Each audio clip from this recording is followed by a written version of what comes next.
As you're watching this video, there are a group of well-intentioned, good, decent American citizens holding some public lands and some buildings outside Burns, Oregon. My question is, from watching their news releases and their clips, how they perceive that they can hold that land or that property once the government decides that it is no longer going to be open and lenient with them and allow them to be there and think that they're holding it. In order for them to be successful, or any order or organization to be successful, there has to be some planning, some crafting of what's going to be said. The message must be gotten out.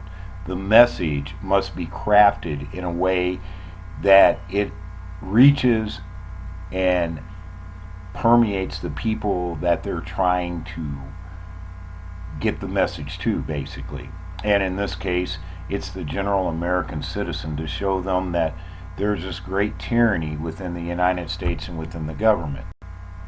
And on a more basic set, there has to be a plan for resupply, for reinforcements, for people to come and go, and to build their operation and their protest to a size where it's actually significant and they have the capability to hold a tract of land that is 45 miles by 35 miles. And just from watching the news releases, the press releases, I haven't seen really any evidence of that. Their communications with the outside world seem to have been shoddy at best. They continue to call for more patriots and more militia groups to come and join them. And in reality, the only way those groups could come and join them is by forcibly breaking through whatever blockades or areas that have been set up by the local and federal law enforcement to contain the issue. There's no way in or out. It's in a very remote location, which in itself is quite dangerous.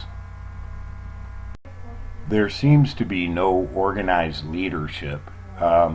There are familiar faces and names that you see, but there's no crafter of the message. There's no person that is the pulse of what's going on, as it seems.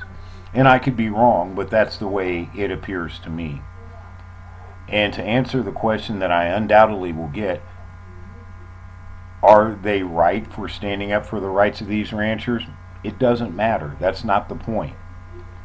The point is that they're in a remote location, they're outnumbered, and with the possibility of their open call, they probably have federal agents that are there pretending to be patriot militia that, if they are right, could very well set off a firefight with the federal agents that are already there.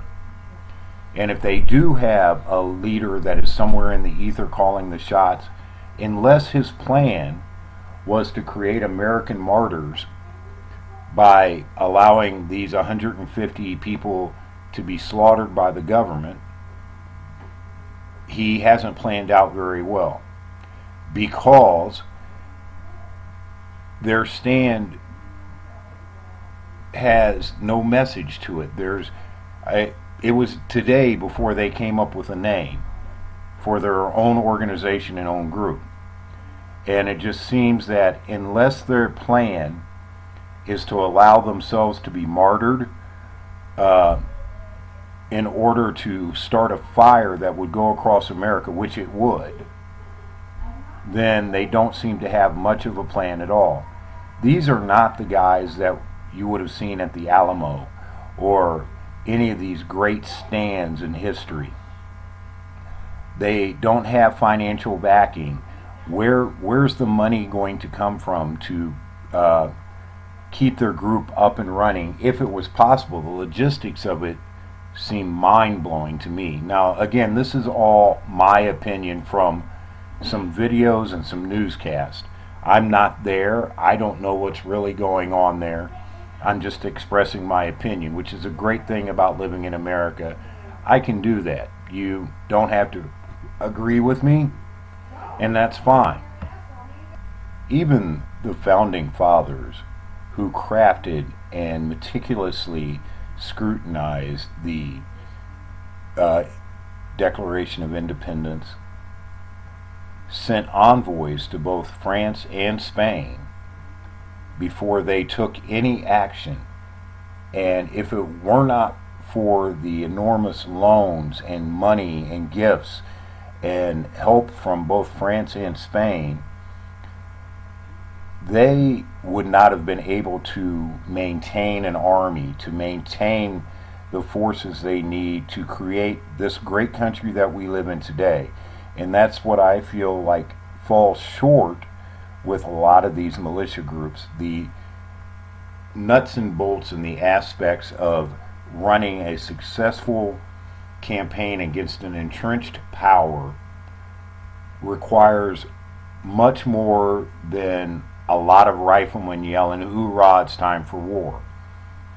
There needs to be the thinkers and the crafters who mold the message so that the talking points are the same and that the people are on the same issues at the same time and not having ununified opinions about everything.